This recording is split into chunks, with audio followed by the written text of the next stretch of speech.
നമസ്കാരം. നമുക്കൊരു റിട്ടയർമെൻറ്റ് പ്ലാനെ പറ്റി ജസ്റ്റ് നോക്കാം. നമ്മളിൽ പലരും പല മേഖലയിൽ ജോലി ചെയ്യുന്നതായിരിക്കും. ഇപ്പോൾ നിങ്ങൾ വിദേശത്ത് ജോലിയുള്ള പ്രവാസി ആയിക്കോട്ടെ, അല്ലെങ്കിൽ സ്വന്തമായിട്ട് ബിസിനസ് ചെയ്യുന്നു, അല്ലെങ്കിൽ ഡെയിലി ബേസിൽ ജോലി ചെയ്യുന്ന ആളാണെങ്കിലും എല്ലാവർക്കും ഒരുപോലുള്ളൊരു ഫേസാണ് റിട്ടയർമെൻറ്റ് എന്നുള്ളത്. ആയിട്ട് നമുക്ക് പ്രായമാവും. ആ ഒരു സമയത്ത് നമ്മൾക്ക് ഇപ്പോൾ കിട്ടുന്ന ഒരു വരുമാനം കിട്ടണമെന്നില്ല. നമ്മളിത് പ്ലാൻ ചെയ്ത് കഴിഞ്ഞാൽ നമ്മളിപ്പോൾ നിക്ഷേപിക്കുന്ന ചെറിയ നിക്ഷേപങ്ങളും നമ്മൾ ആ നിക്ഷേപങ്ങൾക്ക് കൊടുക്കുന്ന സമയം കൊണ്ട് നമുക്ക് ആഗ്രഹിക്കുന്ന സമയത്ത് നമുക്കൊരു റിട്ടയർമെൻറ്റ് കോർപ്പസ് ഉണ്ടാകാനും നമുക്ക് എല്ലാ മാസവും ഒരു പെൻഷൻ കിട്ടുന്ന ഒരു സ്കീമിനെ പറ്റി നമുക്ക് നോക്കാം. വീഡിയോയിലേക്ക് എല്ലാവർക്കും സ്വാഗതം. റിട്ടയർമെൻറ്റ് പ്ലാൻ ചെയ്യാൻ നമുക്ക് പല ഓപ്ഷൻസ് ഉണ്ട്. നമുക്ക് NPS കുറിച്ച് നോക്കാം. NPS എന്നുള്ള നാഷണൽ പെൻഷൻ സിസ്റ്റമാണ്. ഇത് സെൻട്രൽ ഗവൺമെൻറ് ആദ്യം ഗവൺമെൻറ് എംപ്ലോയീസിനാണ് ഇൻട്രൊഡ്യൂസ് ചെയ്തത്. 2009 ഇത് പബ്ലിക്കിന് ഓപ്പൺ ചെയ്ത് കൊടുത്തു. NPS റെഗുലേറ്റ് ചെയ്യുന്ന PFRD ആണ്, pension fund regulatory and development അതോറിറ്റിയാണ്. NPS മെയിൻ എയിം എന്ന് പറഞ്ഞാൽ ഇത് എല്ലാ ആൾക്കാർക്കും പെൻഷൻ എന്നുള്ളതുകൊണ്ട് NRIസിനും NPS ജോയിൻ ചെയ്യാം. NRIസിൻ്റെ കേസിൽ അവർക്ക് ജോലിയുള്ള സമയത്ത് അവർക്ക് ഇൻകം ഉണ്ട്. അവർ റിട്ടയർമെൻറ്റ് ടൈമിൽ അവർക്ക് പെൻഷനോ അല്ലെങ്കിൽ സെറ്റിൽമെൻറ്റോ കിട്ടുന്ന NRIs വളരെ കുറവാണ്. നിങ്ങളൊരു NRI ആണ്, നിങ്ങൾക്ക് ഗവൺമെൻറ് റെഗുലേഷൻ ഉള്ളൊരു പെൻഷൻ പദ്ധതിയാണ് നിങ്ങൾ നോക്കുന്നതെങ്കിൽ NPS കുറിച്ചുകൂടി ഒന്ന് സ്റ്റഡി ചെയ്യുക. NPS എന്നുള്ളത് ഒരു മാർക്കറ്റ് ലിങ്ക്ഡ് സ്കീമാണ്. ഇതിൽ നമ്മൾ ഇൻവെസ്റ്റ് ചെയ്യുന്ന amount fund managers different asset ക്ലാസ്സിലാണ് ഇൻവെസ്റ്റ് ചെയ്യുന്നത്. ഇതിൽ ഇക്വിറ്റി ഉണ്ട്, സ്റ്റോക്സിൽ വേണമെങ്കിൽ ഇൻവെസ്റ്റ് ചെയ്യാം, അതല്ല കോർപ്പറേറ്റ് ഡെപ്റ്റിൽ വേണമെങ്കിൽ ഇൻവെസ്റ്റ് ചെയ്യാം, അതുപോലെ ഗവൺമെൻറ് ബോണ്ട്സ് അല്ലെങ്കിൽ ഓൾട്ടർനേറ്റീവ് ഇൻവെസ്റ്റ്മെൻറ്റ്സ്. ഈ ഓരോ അസറ്റ് ക്ലാസ്സിൻ്റെയും പെർഫോമൻസ് അനുസരിച്ചാണ് നമുക്ക് ടോട്ടൽ റിട്ടേൺസ് NPS കിട്ടുന്നത്. NPS അതുകൊണ്ട് തന്നെ ഒരു ഗ്യാരണ്ടി റിട്ടേൺസ് നമുക്ക് പ്രതീക്ഷിക്കാൻ കിട്ടില്ല. NPS നമുക്ക് 2 അക്കൗണ്ട് വരുന്നുണ്ട്. അതിൽ പെൻഷന് വേണ്ടി ചൂസ് ചെയ്യേണ്ടത് ടയർ 1 ആണ്. ടയർ 1 നോർമൽ റെസിഡൻറ്റ് മിനിമം 500 രൂപ സ്റ്റാർട്ട് ചെയ്ത് നമുക്ക് അക്കൗണ്ട് ഓപ്പൺ ചെയ്യാം. അതുപോലെ ഒരു വർഷം മിനിമം 1000 രൂപയിലും നമ്മൾ അക്കൗണ്ടിൽ ഇൻവെസ്റ്റ് ചെയ്ത് അക്കൗണ്ട് ആക്റ്റീവ് ആക്കാം. NRIസിൻ്റെ കേസിൽ ഒരു വർഷം മിനിമം 6000 രൂപ അക്കൗണ്ടിൽ NPS അക്കൗണ്ടിലേക്ക് ഡിപ്പോസിറ്റ് ചെയ്യണം, എന്നാലേ അക്കൗണ്ട് ആക്റ്റീവ് ആവുള്ളൂ. NPS 18 വയസ്സ് മുതൽ 70 വയസ്സ് വരെയുള്ള ആൾക്കാർക്ക് ജോയിൻ ചെയ്യാം. NRIയുടെ കേസിലാണെങ്കിൽ 18 വയസ്സ് മുതൽ 60 വയസ്സ് വരെയാണ്.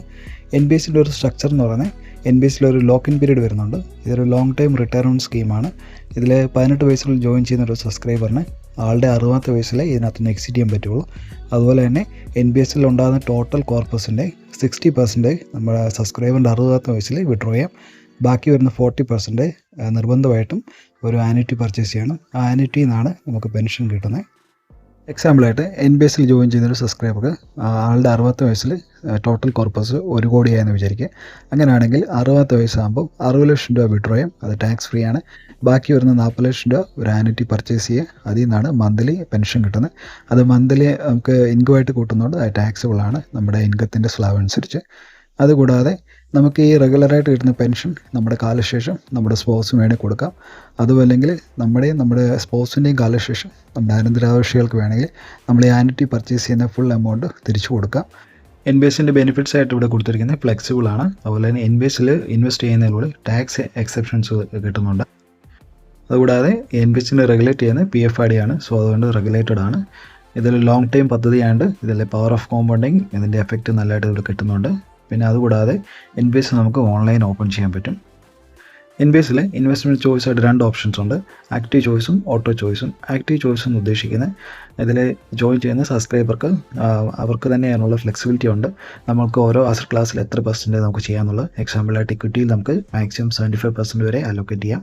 അതുപോലെ തന്നെ കോർപ്പറേറ്റ് ഡെപ്റ്റിൽ വേണമെങ്കിൽ 100% കൊടുക്കാം. അതല്ല ഗവൺമെൻറ് ബോണ്ടിൽ വേണമെങ്കിലും 100% കൊടുക്കാം. അത് സബ്സ്ക്രൈബറിൻ്റെ ഫ്ലെക്സിബിലിറ്റി നമുക്ക് കിട്ടുന്നുണ്ട്.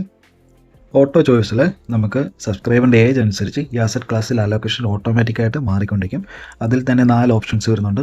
ഇപ്പം ഓട്ടോ ചോയ്സിൽ അഗ്രസീവ് ഓപ്ഷൻ വേണമെങ്കിൽ സബ്സ്ക്രൈബറിന് സെലക്ട് ചെയ്യാം. അതുപോലെ തന്നെ മോഡറേറ്റ് ആയിട്ട് വേണമെങ്കിൽ സെലക്ട് ചെയ്യാം, കൺസർവേറ്റീവ് വേണമെങ്കിൽ സെലക്ട് ചെയ്യാം, അതുപോലെ ബാലൻസ് വേണമെങ്കിൽ സെലക്ട് ചെയ്യാം. ഓട്ടോ ചോയ്സിൽ ഇപ്പോൾ ഒരു സബ്സ്ക്രൈബർ അഗ്രസീവ് മോഡ് സെലക്ട് ചെയ്യുകയാണെങ്കിൽ ആളുടെ 35ാമത്തെ വയസ്സ് വരെ ഇക്വിറ്റിയിൽ അലോക്കേഷൻ 75% ആയിരിക്കും.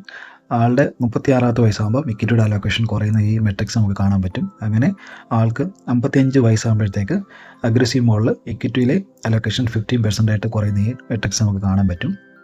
അതുപോലെ തന്നെ മോഡറേറ്റ് ലൈഫ് സൈക്കിൾ സെലക്ട് ചെയ്യുകയാണെങ്കിൽ 35 വയസ്സ് വരെ ഇക്വിറ്റിയുടെ അലോക്കേഷൻ 50% ആണ്.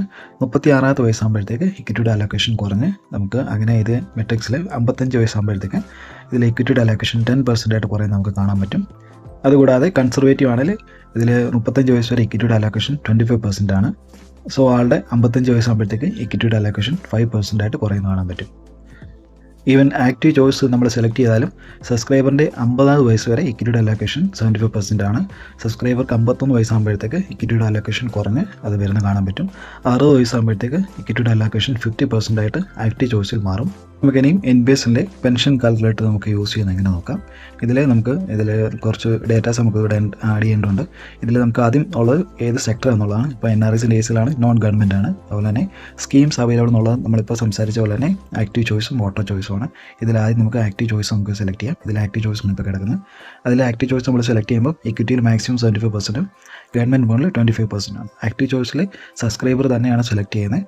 സോ സബ്സ്ക്രൈബർക്ക് അതിനുള്ള നോളജും അതിനുള്ള കാര്യങ്ങൾ അറിയാമെങ്കിൽ അവർക്ക് തന്നെ അതിൽ ഇക്വിറ്റിയിൽ എത്ര വേണമെന്നൊക്കെ നമുക്ക് തന്നെ ഫ്ലെക്സിബിലിറ്റി നമുക്ക് ചെയ്യാൻ പറ്റും. ഇനി നമുക്ക് ഡേറ്റ് ഓഫ് ബർത്ത് എൻ്റർ ചെയ്യാം. ഒരു 25 വയസ്സുള്ളൊരു NRI NPSയിൽ കോൺട്രിബ്യൂട്ട് ചെയ്യാമെന്ന് വിചാരിക്കുക. മാസം 5000 രൂപ വെച്ച് NPSയിൽ ഇൻവെസ്റ്റ് ചെയ്യുക. അതിൽ നമുക്ക് ഇതിൽ സ്കീം അവൈലബിൾ ആയിട്ടുള്ള ആക്റ്റീവ് ചോയ്സ് വെച്ചിട്ട് നമുക്ക് എന്തോ റിട്ടേൺസ് കിട്ടുമെന്ന് നമുക്ക് നോക്കാം.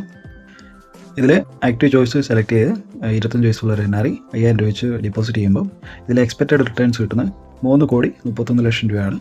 അതുകൂടാതെ നമ്മൾ ഇൻവെസ്റ്റ് ചെയ്യുന്ന എമൗണ്ട് 21 ലക്ഷം രൂപയാണ്.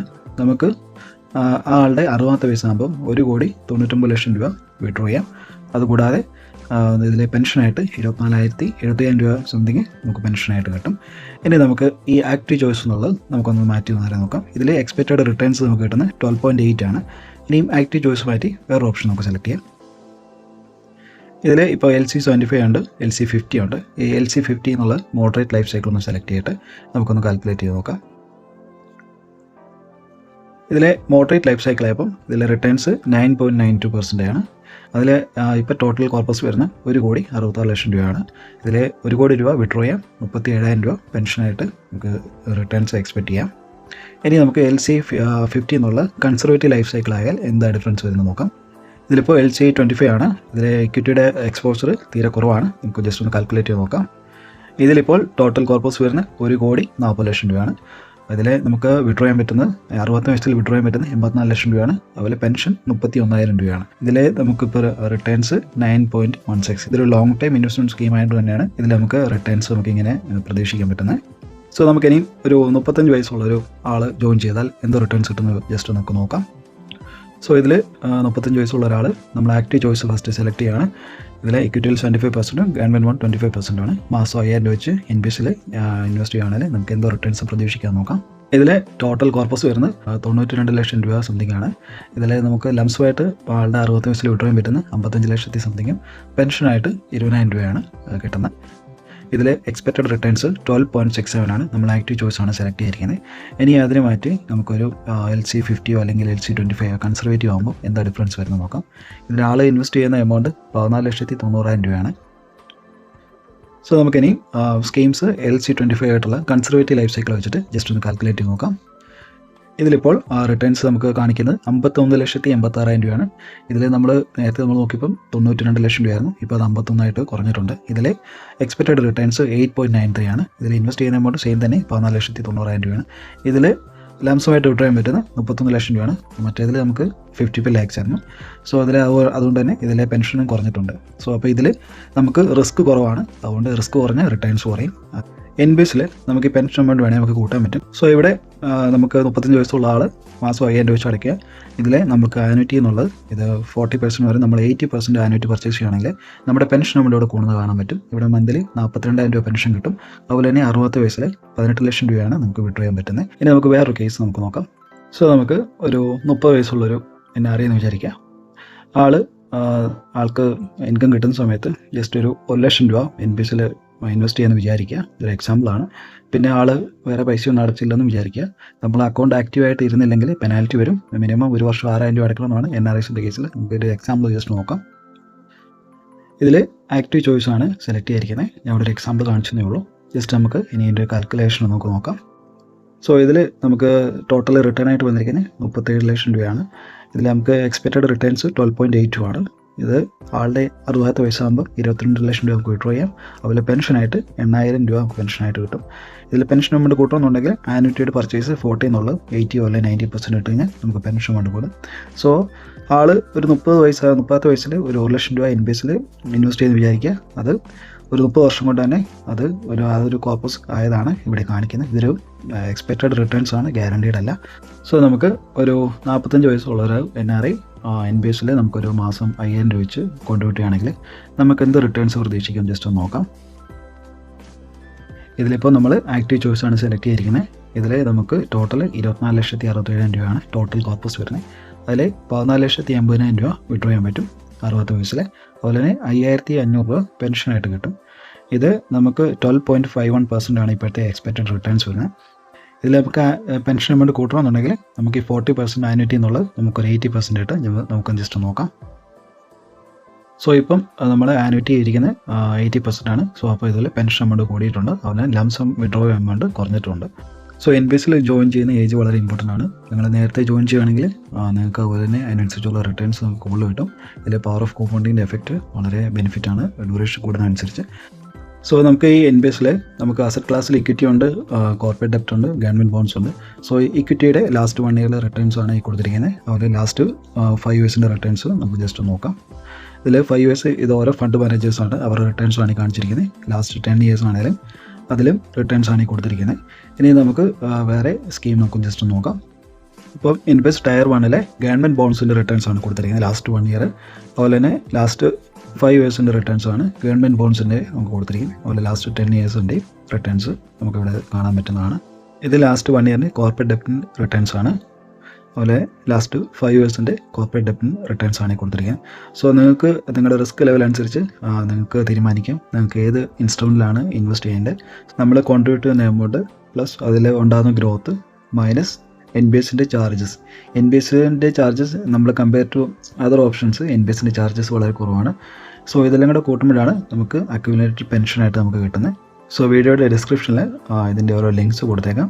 സോ നിങ്ങളിത് ചെക്ക് ചെയ്യുക, ഇതിൻ്റെ ഡീറ്റെയിൽസ് എല്ലാം മനസ്സിലാക്കുക. NRIസിൻ്റെ കേസിൽ നമുക്ക് ഫണ്ട് മാനേജേഴ്സ് അവൈലബിൾ ആയിട്ടുള്ള ICICI ഉണ്ട്, LIC ഉണ്ട്, കോട്ടാക്ക് ഉണ്ട്, റിലയൻസ്, SBI, UTI, HDFC. നമുക്ക് ഈ ഫണ്ട് മാനേജേഴ്സിനെ നമുക്ക് ഇഷ്ടമുള്ള രീതിയിൽ സെലക്ട് ചെയ്യാൻ പറ്റും. നമുക്ക് വേണമെങ്കിൽ ഇക്വിറ്റിക്ക് ഒരു ഫണ്ട് മാനേജറും അതുപോലെ തന്നെ കോർപ്പറേറ്റ് ഡെപ്റ്റിന് വേറൊരു ഫണ്ട് മാനേജറും ഒക്കെ നമുക്ക് ഓപ്ഷൻസ് ഉണ്ട്. അതുകൂടാതെ തന്നെ നമുക്ക് ഫണ്ട് മാനേജറിനെ സ്വിച്ച് ചെയ്യാൻ പറ്റും. ഒരു ഫണ്ട് മാനേജറും വേറൊരു ഫണ്ട് മാനേജർ നമുക്ക് വേണമെങ്കിൽ സ്വിച്ച് ചെയ്യാം. സോ അത് വർഷത്തിൽ ഒരു പ്രാവശ്യം നമുക്ക് ചെയ്യാൻ പറ്റുന്നതാണ്. NPS അക്കൗണ്ട് ഓപ്പൺ ചെയ്യണമെന്ന് പറഞ്ഞാൽ നമുക്ക് 2 ഓപ്ഷൻസ് ആണുള്ളത്, ഓൺലൈനായിട്ടും ഓഫ്ലൈനായിട്ടും. ഓൺലൈൻ ആണെങ്കിൽ നമുക്ക് ഇത് പ്രൊവൈഡ് ചെയ്യുന്ന സെൻട്രൽ റെക്കോർഡ് കീപ്പിംഗ് ഏജൻസി ആയിട്ട് ഫിൻടെക് ഉണ്ട്, ക്യാംസ് ഉണ്ട്, പ്രോട്ടീൻ ഉണ്ട്. ഓഫ്ലൈൻ ആണെങ്കിൽ ഓഫ്ലൈനായിട്ടും നമുക്കിത് ചെയ്യാൻ പറ്റും. പ്രോട്ടീനും KF ഫിൻടെക്കും ഓഫ്ലൈനായിട്ട് ചെയ്യാൻ പറ്റും. സോ നിങ്ങളും NBSനെ കുറിച്ച് നല്ലതായിട്ടൊന്ന് സ്റ്റഡി ചെയ്യുക, NBSൻ്റെ ഗുണവും ദോഷങ്ങളും മനസ്സിലാക്കുക. NBSൻ്റെ ലോക്ക് ഇൻ പീരീഡ് ഉണ്ട്. സോ അതുകൊണ്ട് തന്നെ നമുക്ക് ഒരു എമർജൻസിക്ക് നമുക്ക് പോയി ഫണ്ട് വിഡ്രോ ചെയ്യുന്നതിന് ഒരുപാട് ലിമിറ്റേഷൻസ് ഉണ്ട്. NBSൻ്റെ ഇനിയും പെൻഷൻ ആയതുകൊണ്ട് തന്നെ നമുക്ക് NBSലേക്ക് പെൻഷനിലേക്ക് നമുക്ക് കോൺട്രിബ്യൂട്ട് ചെയ്യേണ്ട ഒരു എമൗണ്ട് നമുക്ക് എത്ര രൂപ എന്നുള്ളത് നമ്മൾ തന്നെ തീരുമാനിക്കുക. അത് നമ്മുടെ പെൻഷൻ സേഫ് ആക്കാൻ വേണ്ടിയാണ്. NBSൽ ജോയിൻ ചെയ്യുന്നൊരു സബ്സ്ക്രൈബർ 60 വയസ്സിന് മുമ്പ് മരണപ്പെട്ട് കഴിഞ്ഞാൽ അതിൽ ടോട്ടൽ കോർപ്പസ് എത്രയാണോ അത് നോമിനിക്ക് ആ എമൗണ്ട് കിട്ടുന്നതാണ്. ഇത് NBSൻ്റെ വെബ്സൈറ്റാണ്, nbstrust.org.in. ഇതിൽ NBSൻ്റെ എല്ലാ ഡീറ്റെയിൽസും അവൈലബിൾ ആണ്. അതുകൂടാതെ ഇത് നമുക്ക് പെൻഷൻ കാൽക്കുലേറ്റർ നമുക്ക് യൂസ് ചെയ്യാം. ഇതിൽ ഓരോ ഫണ്ട് മാനേജേഴ്സിൻ്റെയും പാസ്റ്റ് റിട്ടേൺസ് നമുക്ക് കാണാൻ പറ്റും. പാസ്റ്റ് റിട്ടേൺസ് ഒരിക്കലും ഫ്യൂച്ചറിലേക്കുള്ള റിട്ടേൺസിന് ഗ്യാരണ്ടീഡ് അല്ല. ഇതൊരു മാർക്കറ്റ് ലിങ്ക്ഡ് സ്കീമായതുകൊണ്ട് ഇതിൽ മാർക്കറ്റിൻ്റെ സിറ്റുവേഷൻ അനുസരിച്ചാണ് നമുക്ക് റിട്ടേൺസ് കിട്ടുന്നത്. സോ നിങ്ങൾ നല്ലതായിട്ട് സ്റ്റഡി ചെയ്യുക. നിങ്ങൾക്ക് തീരുമാനം എടുക്കാൻ കഴിയുന്നില്ലെങ്കിൽ ഒരു സർട്ടിഫൈഡ് ആയിട്ടുള്ള ഫിനാൻഷ്യൽ അഡ്വൈസറിൻ്റെ കൺസൾട്ടേഷൻ തീർച്ചയായിട്ടും എടുക്കണം. നിങ്ങളുടെ റിസ്ക് അസസ്മെൻറ്റ് ചെയ്യണം. സോ വീഡിയോ ഇഷ്ടപ്പെട്ടാൽ ലൈക്ക് ചെയ്യുക, ചാനൽ സബ്സ്ക്രൈബ് ചെയ്യുക, ഫ്രണ്ട്സിന് ഷെയർ ചെയ്യുക. ഇതുപോലുള്ള ടോപ്പിക്സോട്ട് നമുക്ക് വീണ്ടും കാണാം. എന്തെങ്കിലും വിട്ടുവിട്ടുണ്ടെങ്കിലും നിങ്ങൾ നിർദ്ദേശങ്ങൾ അറിയിക്കുക. Thanks for watching.